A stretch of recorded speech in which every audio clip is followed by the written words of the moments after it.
Greetings from the cosmic horrors. The stars are right once again, and the great old ones are allowing us to talk about for 30 minutes H.P. Lovecraft, the horror writer who is a genre unto himself. I'm your cosmic host, Mark Griffin, executor of the Lovecraft estate on Yagath, joined in from the material world, David Guppy, professor of Miskatonic University, who is actually currently missing at Kingsport right now. We have yet to locate him. Richard Wilson is Lovecraft's British dialect coach. One peculiarity of Lovecraft's writing is that he didn't write in American-style English. He wrote as if he was a native Brit. All of his writings were peppered with British spellings, most notably color out of space, in which color is spelled with a U, C-L-O-U-R. He is extensive in his Britishisms. Real eyes is spelled with an S instead of a Z. Spectre is spelled with the R and E switched at the end. Demon has an added letter, an A. Connection is spelled with an X. In his stories, his characters use torches instead of flashlights, except in Pickman's model. Shakespeare is even spelled as if it would have been in the Bard's time, with the last E dropped. This spelling appeared in the case of Charles Dexter Ward, which is not just filled with Britishisms, but old-time English, such as ancient spelled as A-N-T-I-E-N-T. Chemist is spelled as C-H-Y-M-I-S-T. Ancestor is spelled with an added U, and Yog-Shoggoth is even given an old-time spelling. Lovecraft was writing this way in his youth. At the age of 8, he wrote a short story called The Secret Cave, in which it has a Kent Harbor was spelt with a U. The story is also filled with archaic and obsolete spellings, such as afternoon with an E at the end, and when, as in who, what, when, and where, with an N-E attached to the end too. When writing his travel logs, he saturated them with archaic spellings and words. Even archaic is spelt with a K. Lovecraft did err when he spelled Gothic with an added K at the end, as in very old folks, because he was a creation of Sanderson Miller, an 18th century English designer who pioneered the Gothic revival in architecture. He gave the word an old spelling because he wanted to make it more exotic looking. Lovecraft may have thought the word was old enough anyway and used it regardless. His Anglophilia went beyond words. Even though one of his ancestors, Stephen Hopkins, had signed the Declaration of Independence, Lovecraft expressed his support for the British Empire and regretted that America won the Revolutionary War. He thought the revolution was a great mistake. His wife Sonia remarked in a brief biography she wrote about him, adding, H.P. never called himself an American. He insisted he was still an Englishman. While people today would attribute his Toryism as a quirk of H.P. Lovecraft, he may have picked up this trait from his home state. Even though Rhode Island was the first state to openly defy and even attack British soldiers, as in the Gaspee Affair of 1772, in which Lovecraft's ancestor, Abraham Whipple, is held as a hero, it was the last state to ratify the Constitution, and only reluctantly then. It didn't even send a representative to the Constitutional Convention. Even then, Rhode Island didn't create a new state constitution and kept the old Royal Charter of 1663. At the time, the charter was a remarkable document in which King Charles II granted the states the rights to govern their colony and even freedom of religion. As times passed, the charter became a burden. Citizens were required to own property before they could vote. In a small state such as Rhode Island, where farmland was being replaced by urbanism and industrialism, this was becoming a problem. Thomas Wilson Dorr pushed for a new state constitution and held a successful convention in 1841. However, the old government refused to acknowledge the new document. A civil war broke out, and it wasn't until May 9, 1843, 2 years later, that Rhode Island accepted the state constitution. Lovecraft's grandmother was alive during this time and did not know which side his family would have been on. And we don't know which side his family would have been on. As far as I can find, Lovecraft never remarked on the Dorr's rebellion. I'm not certain Lovecraft was enraptured with Britain as he's portrayed today. He may, in fact, been fondly wishing for the days when America was still a British colony, rather than wanting to live in England. Colonial America is a time period that fascinated him, such as in the case of Charles Dexter Ward, in which both his patriotic ancestors play a prominent role. Britain does show up in a few of his fictions, such as Rats in the Wall, a macabre tale of an American man who returns to his ancestral homeland in England to restore the Exhelm Prairie, believed to have been the site of a prehistoric temple. He later learns that it is infested with ravenous gigantic rats and has the abbey dynamited. During this time, most readers of his horror fiction would not have been aware of the extent of his Britishisms. The editors, such as at Weird Tales and Astounding Stories, converted his spellings back to an American style. If you read At the Mountains of Madness, you would have seen the explorers riding sleds instead of sledges. Amazing Stories did keep the British spelling for color and color out of space, in other words, such as vapors. When his works were reprinted, they were either British or American style. Only recently do readers have the opportunity to read his complete fiction in the preferred British English. Okay, Richard, I have a Lovecraftian word for you for this month. It's an old British word, spelled Chew, which shows up in just about everything he wrote. It looks like it should be pronounced shoe, but it isn't. Do you know what this word is? Wait a minute, you spelled Chew? Shew. Oh, Shew. Okay. Yes.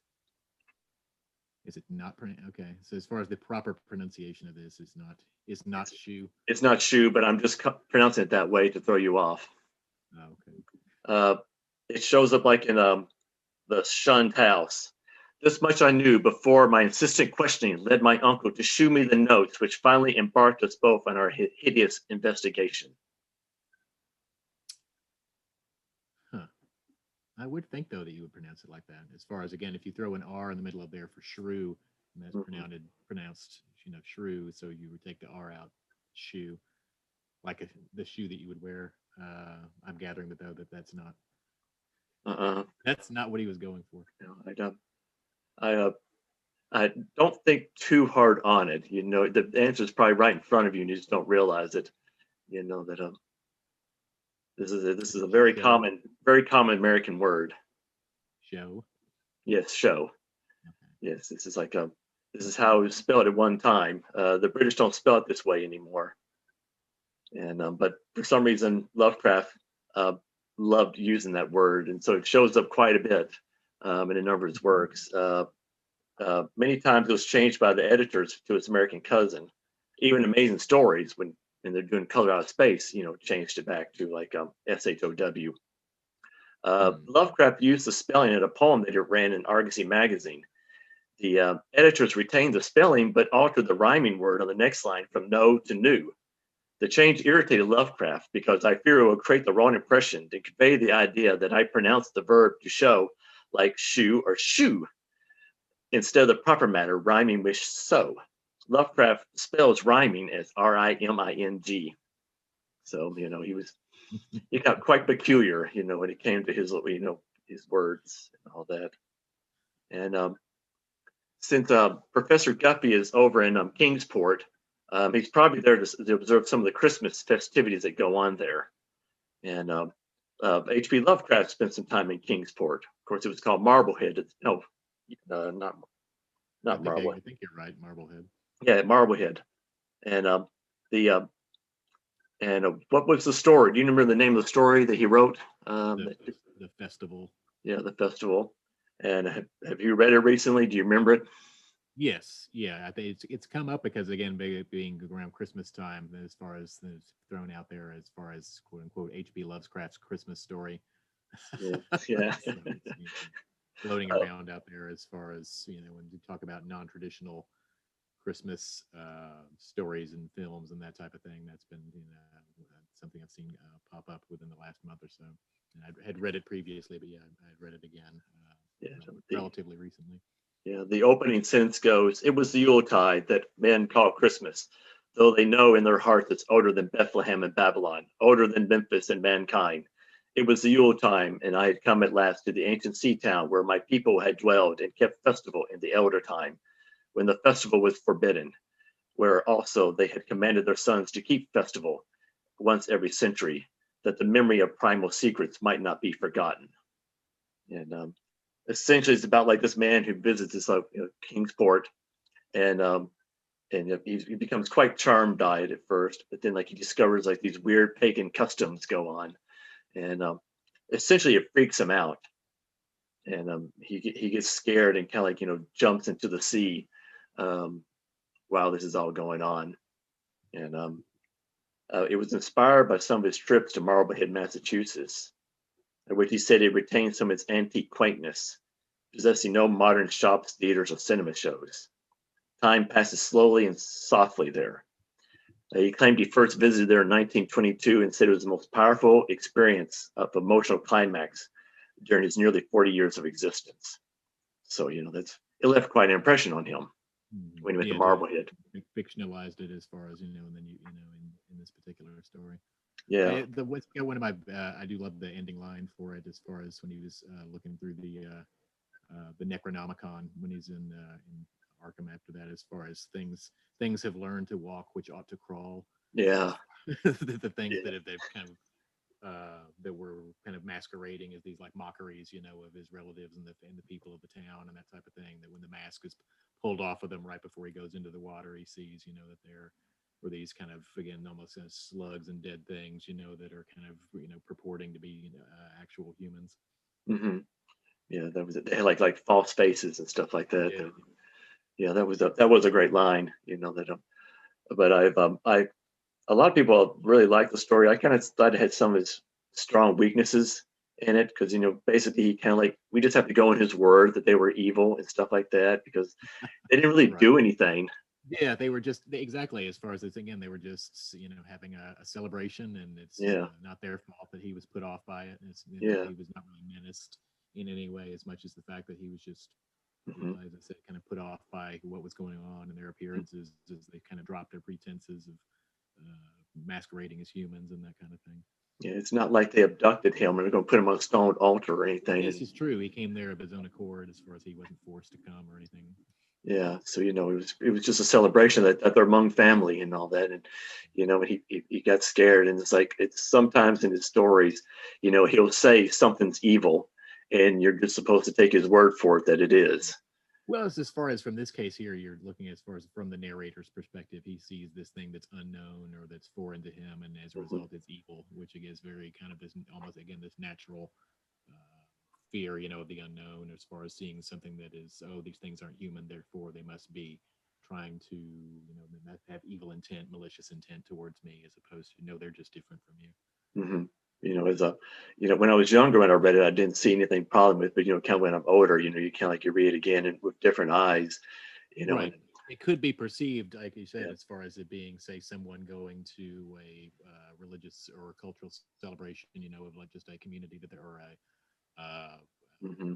a culture that they're not part of, and then reacting xenophobically to it, as far as, oh, this is strange and weird to me, and as a result, I must flee from it. Yeah.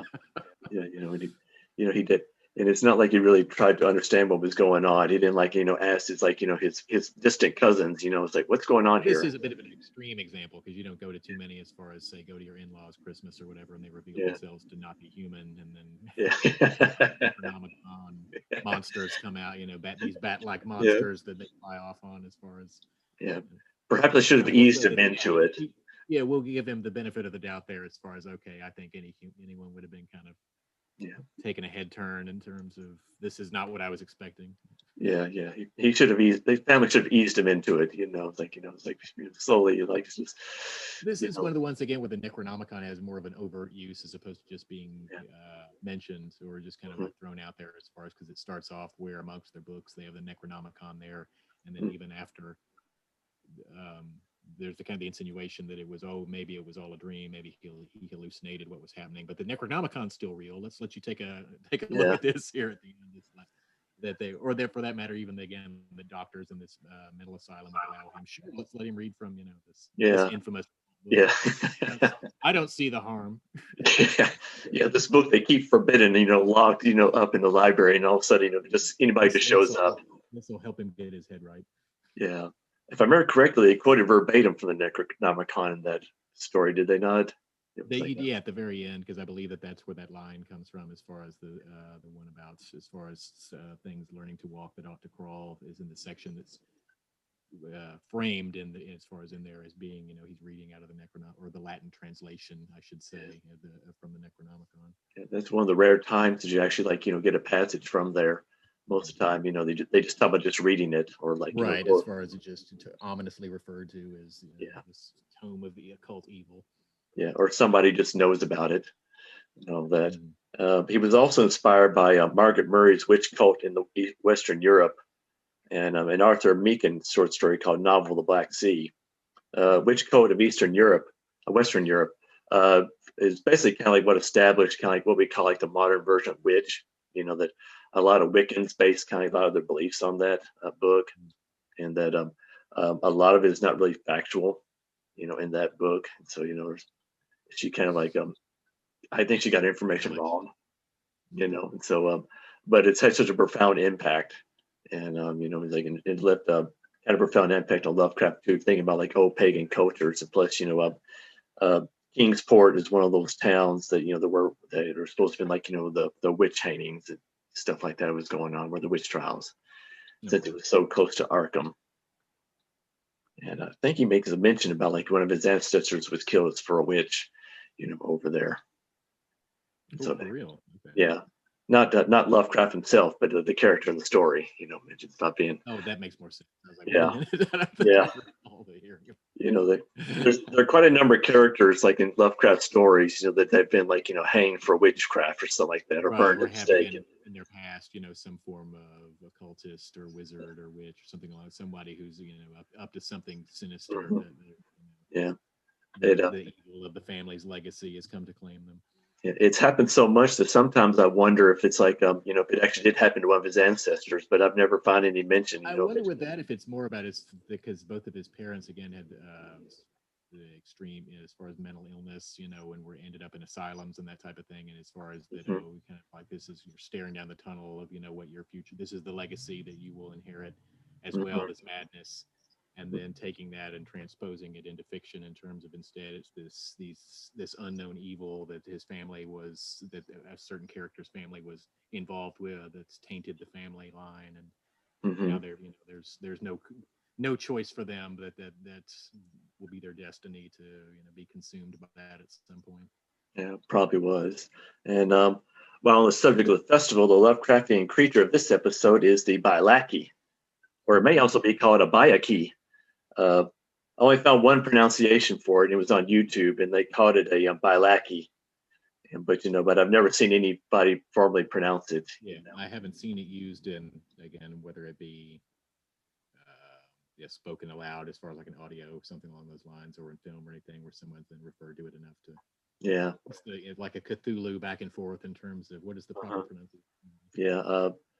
Lovecraft in his story, The Festival, describes this monster. They're flapping rhythmically, a horde of tame, trained, hybrid winged things, not altogether crows, nor moles, nor buzzards, nor ants, nor decomposed human beings, but something I cannot and must not recall. Uh, he never named them that. August Derleth, in his Trial of Cthulhu, introduced a monstrous black winged bat like creature which can travel with the speed of light in the story.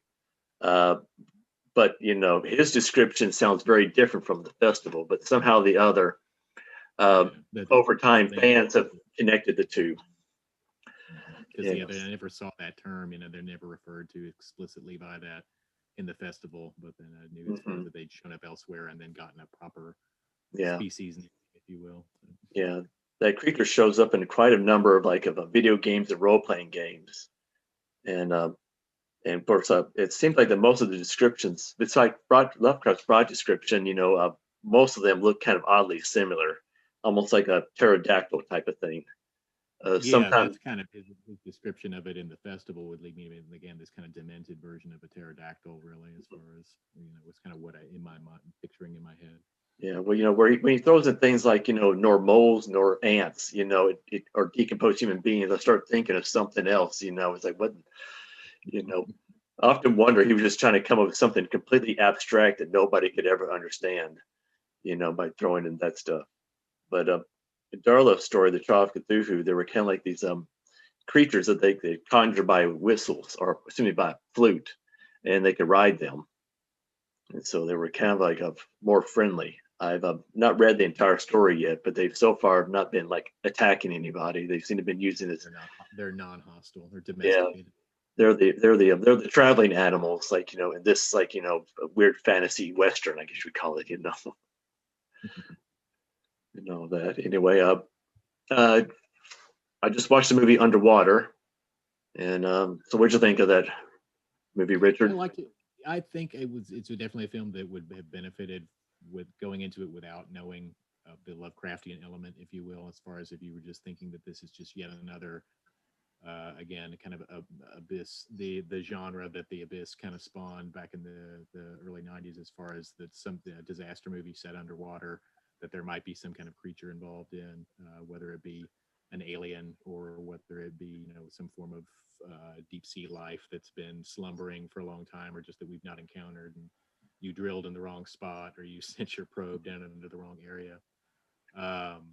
Because I think then the reveal of that would have had a lot more impact.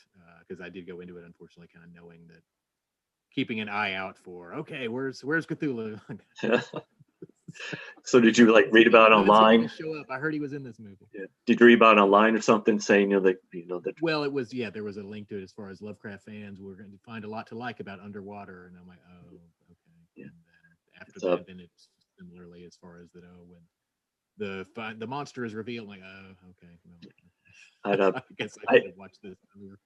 Yeah, some people have thought it was supposed to be a Cloverfield film,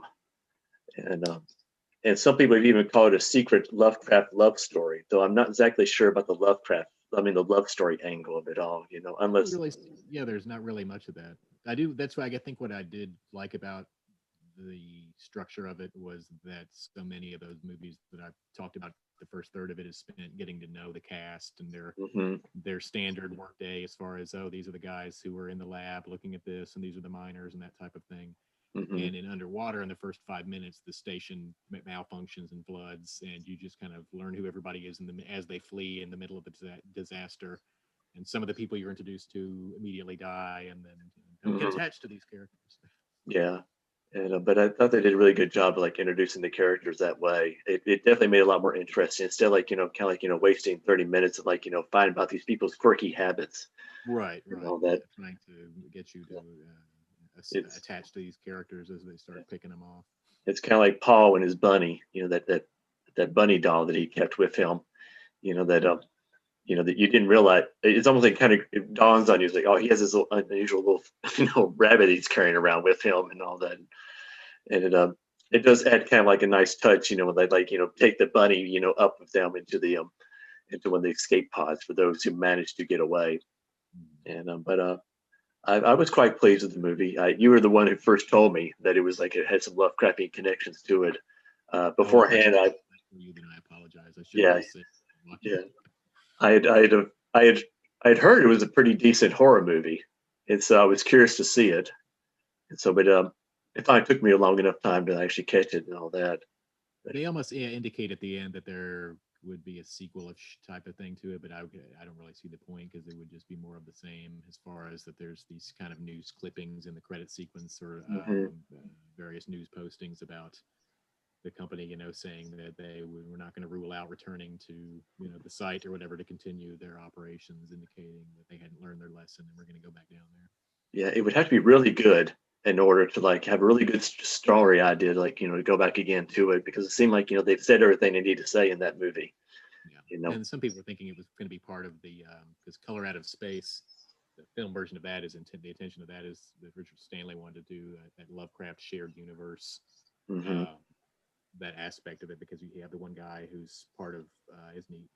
Suppose he's doing research for Miskatonic University, but it's just kind of like thrown out there, as far as, not really followed up on, just as far as we'll look at this in future films, that type of thing. Or they also talk about the town of Dunwich, that kind of thing, but it's just thrown out as like a news announcement, it seems kind of a thrown out there Easter egg, that underwater would somehow be part of that, but I don't think that was ever really the intention, as far as really to have those two films linked in anyway. That's probably just fan lusting, doing that, of course they could probably easily do that if they really wanted to, like throw little winks and nods. But I just like, the thing about the Lovecraft universe is that like everybody makes their own films, and so you can't really tie them all together. It's like, is Herbert West Reanimator going to be connected, to like, Color Out of Space and all that, unless you do your own. And jump to another subject. Professor Guffey had like given me a whole bunch of box of comics from an old comic show he did back in October 2019, and I've slowly been reading them. And one of them I discovered was a comic book called Nightshade, and it's set in Lovecraft's world. In fact, it has a Bylaki in that one as well, though this one resembles more of a spider than a dinosaur. It has a very promising beginning. It has like a man named Parker seeking refuge with the Camel Club. And if you know anything about Lovecraft, the Camel Club is kind of like an in joke. That was a club that Lovecraft found with some other members of his circle. And there's this cult called the Black Eye that's pursuing Parker. The grounds of the grounds are protected by a gate that Parker cannot open, and it burns at the hand of the cultists who touch it. Parker is killed before the eyes of a cult member named Frank Barnap, and that's another in joke. That's also another member of the of Lovecraft circle there. As punishment, the cultists resurrect the twisted body of Parker, and feeling that they're in over their head, Belknap calls for help, a gentleman by the name of Titus Nightshade. And as far as I can find, no second issue is ever printed. And it might be for the best, because I was more intrigued by the Doc Savage-esque Camel Club than I was by Titus Nightshade himself. And I was afraid that by focusing more on him, that he seemed like he was going to be like one of those, like, like those heroes that comes in and, like, just fixes everything, be a little bit arrogant, and you really can't really appreciate as much. As opposed to the Camel Club, they had this build up to the Camel Club. It just seemed really odd, to build them up, and then all of a sudden, pass the baton on to someone else, and they don't really do anything. Yeah, there's going to be a spin-off. If Nightshade had done well enough, then it could, yeah, a whole line of comics. Yeah, that was done through No Mercy Comics, and I guess one of their big hits was I think that most people know about was the Sisters of Mercy. If one ever picked up anything by them, it was part of that bad girl movement that was going on. I was about to ask what era this was from, as far as, because there were a lot of horror comics, and then the bad girl comics and mixes of two, that kind of thing. Yeah, one of the co-founders of No Mercy Comics is Ricky Rocket. And do you remember what hair metal band he was a member of? Poison, wasn't it? Yes. Yeah, he was a drummer for Poison. So he contributed to a comic book company at one point, and I'm not sure when they folded, but they didn't last very long. And like I said, I don't think there's ever a second issue to like Nightshade. And the writer and the artist who did it, he passed away. So I don't know, unless you just happen to have a script handy and all that, I doubt there'll ever be like a second issue. Another writer will pick up and figure out where he was going with that. Yeah, and there's probably just not enough love, out there, for like, there's nobody crying except for me for a second issue, probably. But I thought it had a lot of potential to it. And did you happen to catch a second issue of Miss Metonic? I did, and I shared kind of what your thoughts on it, as far as it looked like they were kind of in the opening, say 5 pages or so, they're hitting you over the head with so many references and characters and that kind of thing, where she walks past a hotel room, the door is open, and Herbert West says, "Hello, my name is Herbert West, the Reanimator." And the very next scene, someone's screaming upstairs, "What's going on?" The landlady says, "Oh, you all know there are rats in the walls." And yeah. You're being a little flagrant about this now. This is supposed to be a little subtler.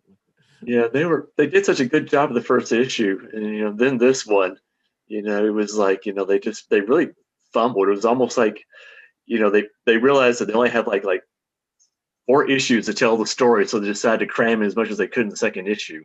I don't know if they're meant to be just, again, thrown out there references, or there's going to be relevance, because Herbert West basically just introduces himself and disappears. Yeah. And similarly, there's a reference to the rats in the walls, and then nothing. And yeah. Move on to the rest of like the FBI investigation about the bombings and that kind of thing. Like, okay, so yeah. Why did we? Okay. Yeah, he's like, why was all that thrown into there? Unless I could see, like there being like something happens, and like they're told like there's a consultant who can help you. His name is Herbert West. He's a little bit of an eccentric, right. It's in like the same that. way that Miskatonic University then is used as relevance, as far as that's an area that they're going and they're investigating, they're interviewing people there, and it's kind of part of their investigation. Whereas this just seemed very gratuitous in terms of back to and just done back to back like that, because it's literally the next page is the rats in the wall thing after we meet Herbert West, and then they both immediately, okay, well, anyway, we're going to go continue our investigation. And well, there's also another reference in there, Dreams in the Witch House, because they also have the rat with the human face. What's his name? Jenkins Brown. Oh yeah, that's true. And then yeah, the weekly used to show up from Dunwich or whatever at random as well, and say, "Oh, let us in. We're going to look at these books in the library. Get out of here, Yeah, you undesirables." And then yeah, they similarly never appear again. yeah. So they throw in all this stuff, and it's not like it really like seems to like play any role in the plot. It's almost like just something that's kind of like a throwaway. Yeah, it feels maybe I just spot the references though. Again, people who are familiar with these stories are then supposed to nod sagely, like, "Yes, I understood. I know what character that was, Yeah, but or I understood what story that was a reference to."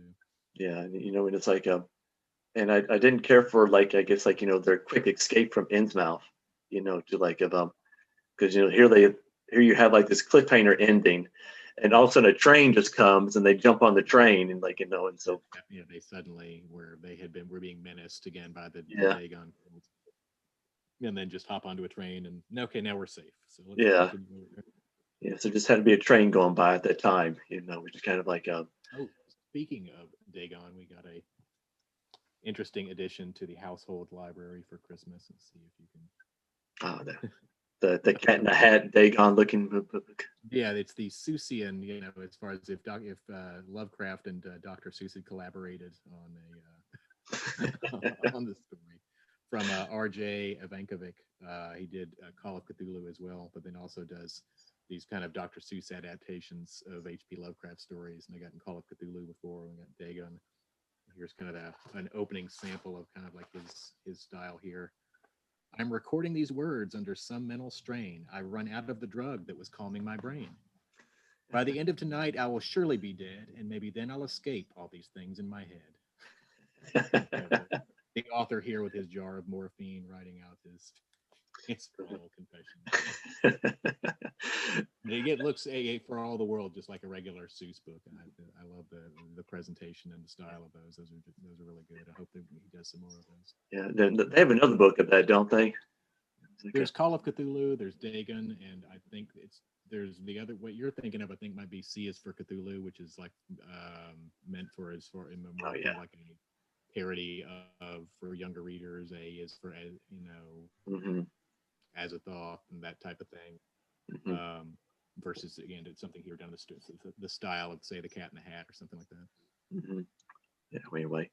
Anyway, Richard, I see the stars are no longer right. We must cease all discussions until they align again next month. 30 Minutes of H.P. Lovecraft is sponsored by a Kickstarter campaign to rebuild the Exiled Prairie.